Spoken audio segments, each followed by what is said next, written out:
Hey there, me again. Hello everybody out there in YouTube land, I guess you'd call it. Just finished another video, and like I said in that video, this is really what I was planning on doing today. So I hope you enjoyed the other one because I thought it was necessary for a lot of folks out there that just didn't have the know-how. Now they do. Today, I'm going to try to work the bugs out of the Corvette. Took her for a quickie. We'll drive about 100 feet down to the end of the driveway. Realized brakes are locked up. Great. Also realized the clutch was smoking.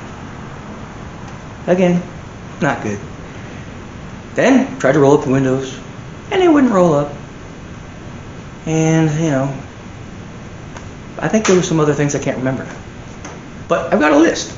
But we're going to start with the clutch. When I did all my measuring and things, as you'll see in the video, I came out with a little over 100 thousandths. They kind of wanted 150 because of expansion and what have you. I figured I'd try to cheat the system and do 100. Yeah, didn't work. Didn't work even a little. I mean, it worked. It disengaged, it engaged, and I left two really neat tire tracks going through the garage when I stomped on it.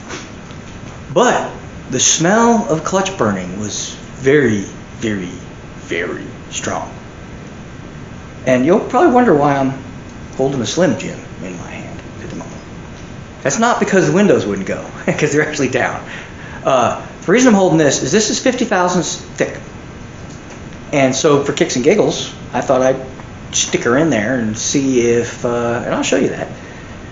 I thought I'd stick it in there and see just how much clearance I had, because I did it all by math, and I'm not gonna lie, I suck at math.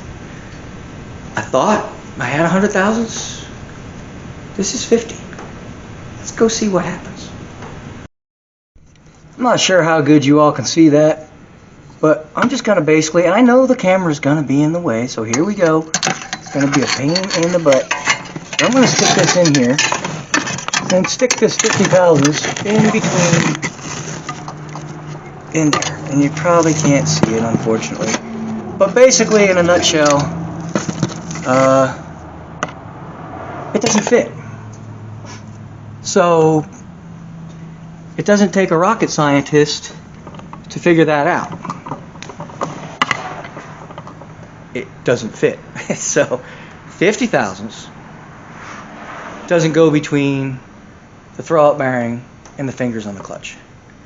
If 50 thousandths doesn't go in there, and I'm supposed to have 150 clearance, oops, not good. So we're gonna fix this. It's not about making mistakes. Everybody makes mistakes.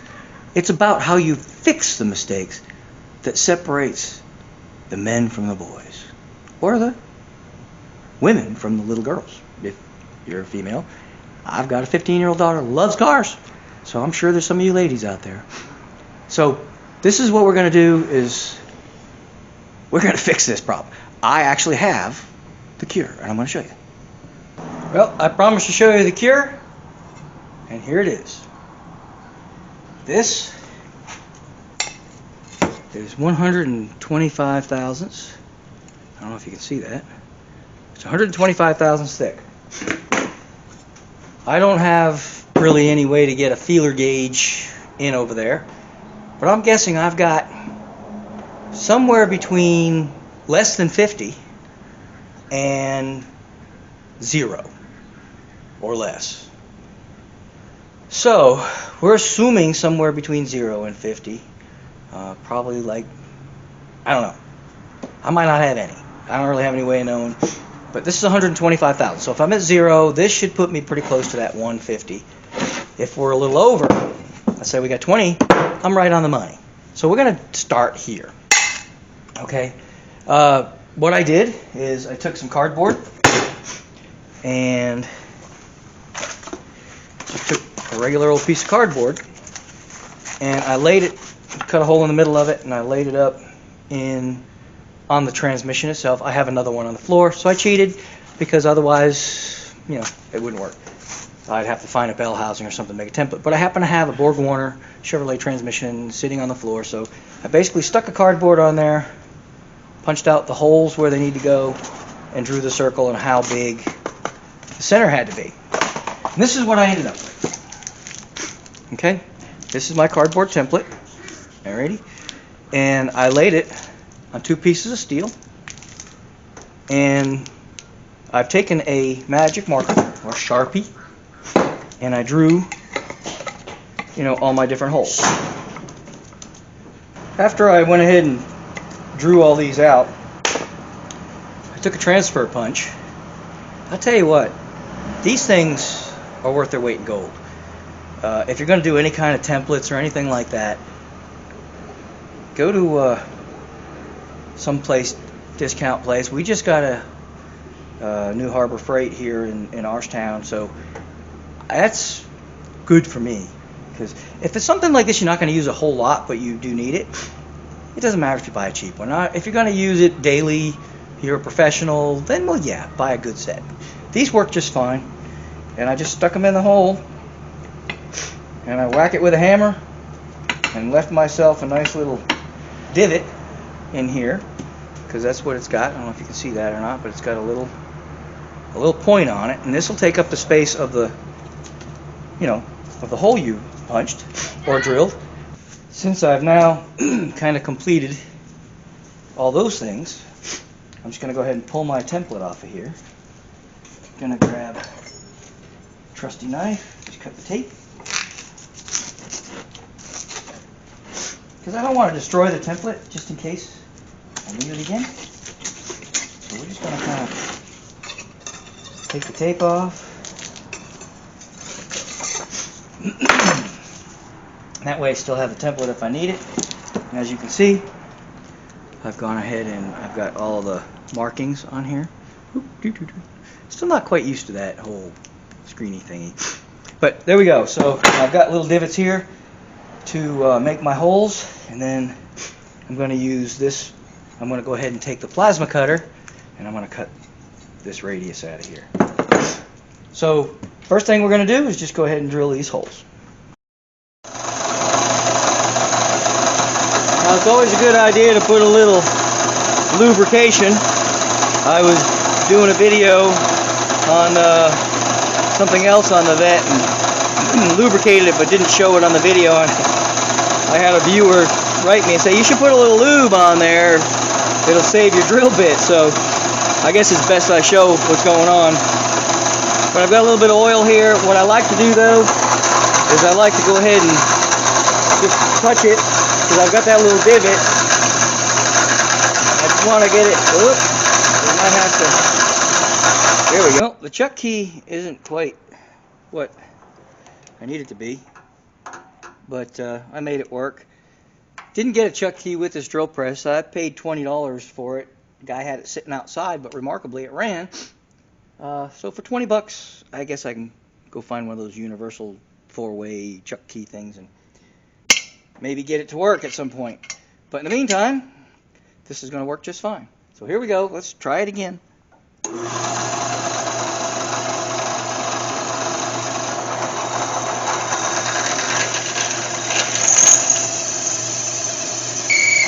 There you go.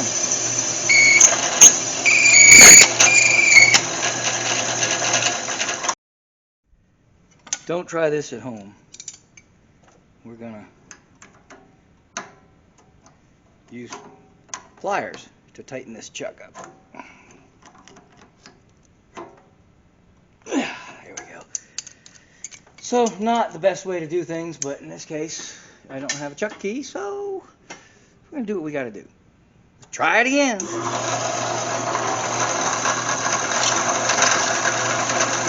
Oh, look at that. Nothing like a 15-minute video on how to drill one hole. But for $20, I'm not complaining. Again, we're going to just try to catch that little divot I put in there. Get the drill started. Put a little oil. Let's see if we can do this one without a grease. It's always good to kind of release for a second. That way the drill doesn't get too hot. And maybe re-oil. There we go. That's one side. Now, just to show you something, I was going really easy on this and got these little tiny chips. But in reality, you can push hard enough on a drill to run these little curly cues off of there. If you're getting a steady line of curl, that's actually fine. That's as hard as you can push. Don't push it any harder than that. But if it's chipping off like this, that's okay too. The sharper the drill, the better your curl or your chip is going to be.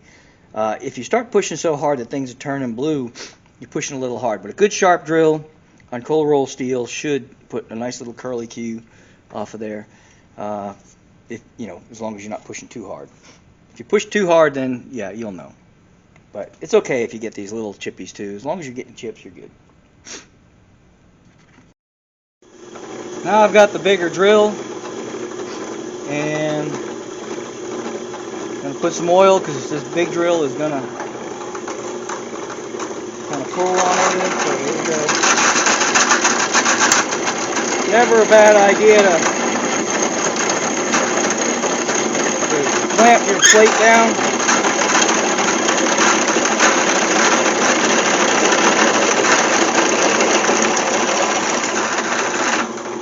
Go. Now these are just clearance holes, and I'm kind of guessing on if it's going to be the right diameter. I may have to open this hole up a little bit more. If it's too big, not a big deal, because like I said, it's a clearance hole.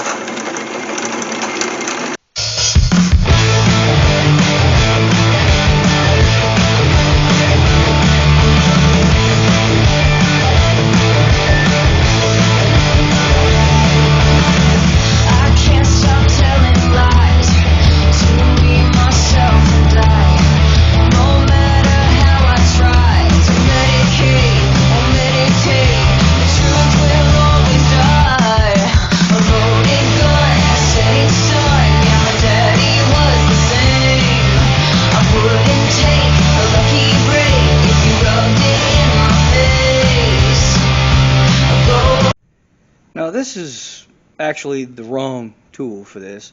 This is a countersink. This would be like if you wanted the head of your bolt to go deeper in here, you would use this. There's also other tools that would put a little chamfer on it. You could use a bigger drill bit that will actually just put a chamfer on that as well. I'm just going to use this because it'll go in there, it'll take that edge off. You could just simply grind it too. It's not a big deal. But I'm just going to throw this in here real quick. Just kind of touch them, just a little touch, and take that little edge off of there, and maybe do the same on this side, just to give it a little bit of, just to smooth it out a little bit. So, and we're doing the wrong way.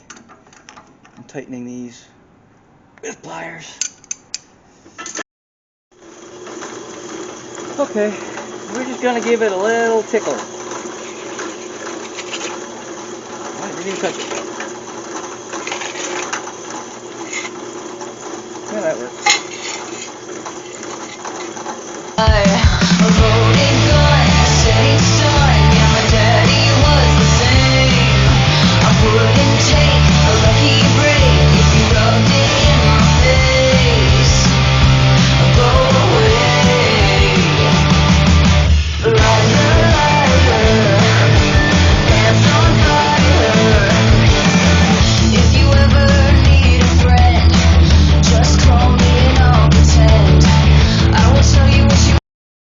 Before I go any further, we want to double check with my template and set my template on here. And that one goes to the floor. So we're good. Everything lines up. Now we got to cut the big hole. Now there are several different ways we can do this hole.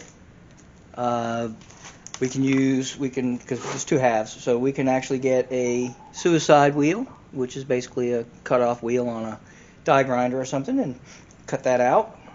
We could use a jigsaw or a sawzall or anything along those lines. You could use a torch. Torch would make fast work of it, but I'm going to use a plasma cutter.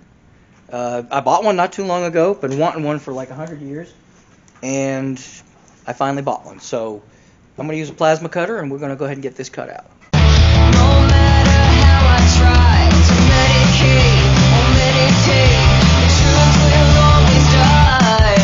A loaded gun, setting sun, yeah, my daddy was the same. I wouldn't take a lucky break if you rubbed it in my face. Go away, liar, liar, hands on fire. If you ever need a friend, just call me and I'll pretend. I will tell you what you wanna hear. You're beautiful, I believe in you. Whisper in your ear. A loaded gun, setting sun, yeah, my daddy was the same. I wouldn't take a lucky break if you rubbed it in my face. I walk away. Liar, liar, hands on fire.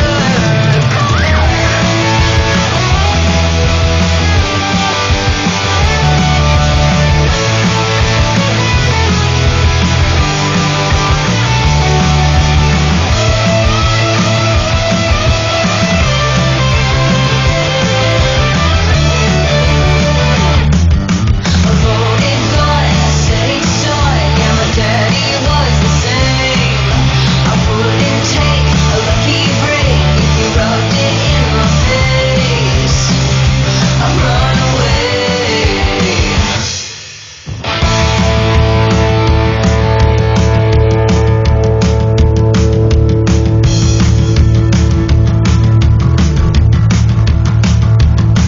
I'm a liar, hands on fire. I'm a liar, hands on fire. I'm a liar, hands on fire. I'm a liar, hands on fire. I'm a liar, hands on fire. I'm a liar. Just figured I'd take a second to explain. You'll notice that I even took the time to put a radius on the back sides here, and I rounded, I forgot one, rounded all the corners. And the reason I do that is, one, sharp edges create cracks. I don't really know why. Like even on a crankshaft, if you have a crankshaft ground, the bigger the chamfer on the corner, the stronger the crankshaft. It just leaves some strength, you know. So it's good for whatever reason. If it's going to crack, it's always going to crack on something, a sharp end or a sharp area.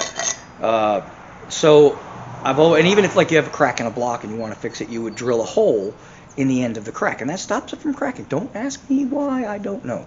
But that is the case. So you'll notice I did grind the corners on these, and the reason I did that is just to avoid any kind of cracking. Although this is a spacer, the odds of it cracking are pretty slim. And if it did crack, it probably wouldn't hurt anything. Just force of habit. I've just been doing it for so many years. I just do it. Plus, it looks nicer, you know. Sharp edge. You go start working in there. Ow, cut your face. Blood, right? Nah. Just, well, of course, with gloves today. It's kind of a little chilly out.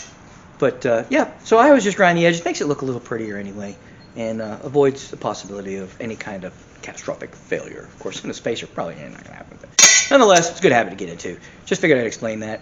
Let's get back to work. You know, funny thing is I never did tell you what these were for. I kind of did that on purpose a little bit, maybe to intrigue you, get you to watch a little longer. Try to figure out what the heck's he making and why.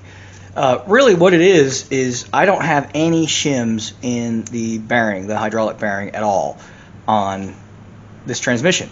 And so that's one of the reasons why, like they give you a bunch of shims, so if you're too far away, you can shim the throw-up bearing to be closer, but if you're too close, it doesn't have provisions for that. And I bought a universal kit instead of one specifically for this transmission and with this application, so I kind of caused a little bit of my own pain. But I figured, that 100 thousandths that I measured was going to be good enough, and somehow it disappeared. Could have been my math, probably was.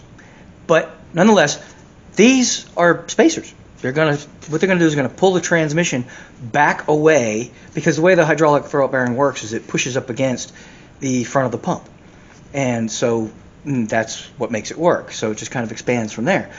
And so by putting a shim in there, I'm going to pull that bearing away, but by pulling the transmission back, it's going to make where the throw-up bearing pushes off of further back. So this is 125 thousandths. We're hoping that's going to be enough. If not, I was just going to put washers, but that's kind of Mickey Mouse, and I don't really like Mickey Mouse. It worked. If to get you home, hey, Mickey Mouse is great. But if you're sitting in the shop, you got yourself a lift, or at least the thing's up on jacks, you're already under it. Take the time, do it the right way. This maybe the right way. This is my way. So right way or wrong way, this is my way. So nonetheless, what we're going to do is we're going to go ahead and put it right here. Okay, we're going to take these 4 bolts out, and that's what these holes are for. Okay, and I put left and right on this. See, left is an L. You might not be able to see it, but there's an L. And so it's going to slide up in here. I might have to trim it to get it in there, but once I get these bolts out, I got to pull all 4 out. We're going to pull the transmission back a little bit. So we're going to have to loosen some of these other bolts too. We're going to have to loosen basically the whole transmission. Loosen all the bolts on the transmission. Slide it back, just going to get in there and pry her back just enough to slide this thing in there, and then put them back in. This is to clear the bearing retainer on the front. Whoops, let me try that where you can actually see it. This is to clear the bearing retainer on the front. And the reason it's in 2 pieces is because I don't want to pull the transmission all the way out just to put one in. That would be the right way, is to make a whole piece, a whole big shim, pull the entire transmission out, and then put this in as a spacer in it. Or you could even shim the bell housing if you wanted to. You could put a plate in the bell housing, and that might be part of the problem too, because I did not put an inspection plate in between the engine and the bell housing. I just put her straight on, so there's no scatter shield, if you will, between these two, because a lot of times they'll have a plate that goes between the engine and the flywheel in case things explode. It doesn't take out your engine. So yeah, I don't have one of those. So that probably is what pulled me a little bit too close as well. If I had put that in, I'd probably be okay. But this is how I'm going to do it. We're just going to put this in, slide the transmission back a tiny bit. Probably the right way would have been to go ahead and put that scatter plate in there to shield the engine from the bell housing, and or make a solid one of these and put it on before I slid the transmission in. But we're already way too far for that, so this is going to be my solution.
Kind of cheated you a little. I went ahead and put the other side in.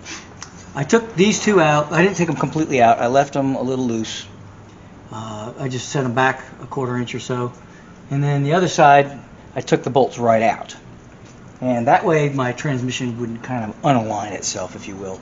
So that kind of got the other plate in already. I haven't got everything tightened up, but I'm going to go ahead and put this side in now where you all can watch. And now what I ended up having to do, if I can remember right, is I ended up having to reverse the plate to get it up in there. And there we go. That one's going to be kind of the same way. Let's see if I can get this bolt in here. There's one longer than the other, so not by much, I must admit. Dang. But I'm going to put this one in. If I can get the whole line. There we go. Come on. Let's see if I can get a good view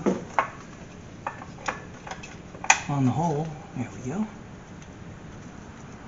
Oh, I'm going to have to do a little trimming. She's not going to. Let me try tapping her with a hammer. I might have to trim it a little bit.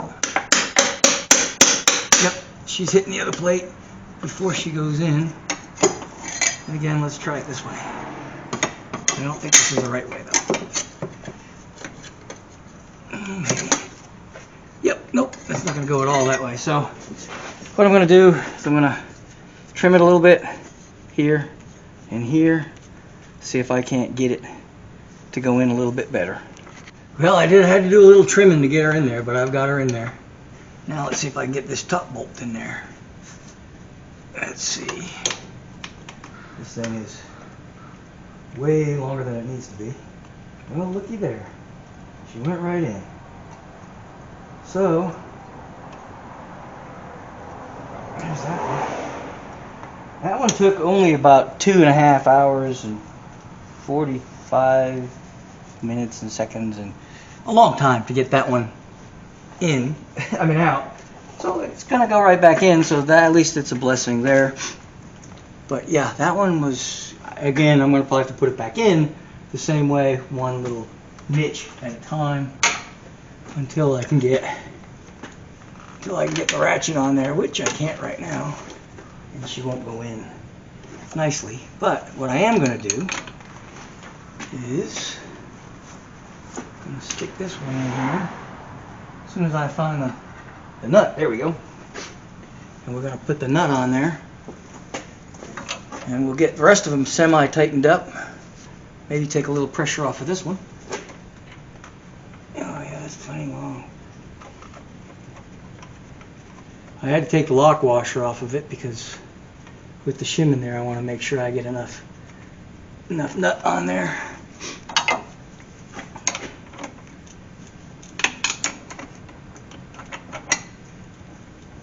Yeah. We'll go ahead and use the zinger. So that'll make a lot more sense.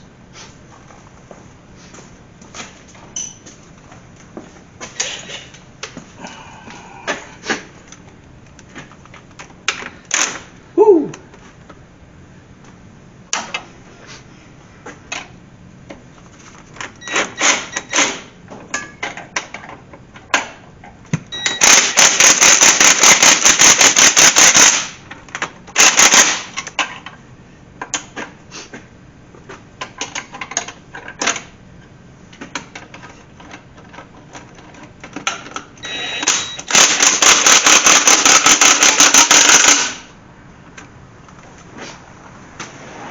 That's just snugging them so that I can kind of maybe get this one to go in hand tight. Yeah, it didn't work. It was worth a shot though. But we're going to go ahead and get this top one because that's probably what's causing the blind. Not really liking the way this looks. So what I might do is later I may cut that, take that back out at some point, and make it look nicer. But not too many people are going to be under here, and so kind of shields the, I believe I did that on purpose. And then I guess another 2 hours running this one back in, 1/2 turn, 1/4 turn, 1/8 of a turn at a time, like I did to get it in there. But I'll spare you all that agony. But that's it. That's the turning radius of it all right there. It's one of those flip and turn deals. So in a couple hours, I'll see you all in a couple hours while I turn this bolt in here. Well, that's pretty much it. I'd love to say everything worked out perfect, but I can't.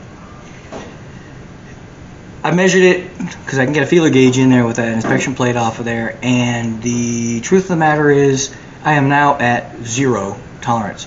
I've got a little bit of play in the fingers, but the throwout bearing is still touching, but barely. I mean, I can push the feeler gauge in there, but it is still touching.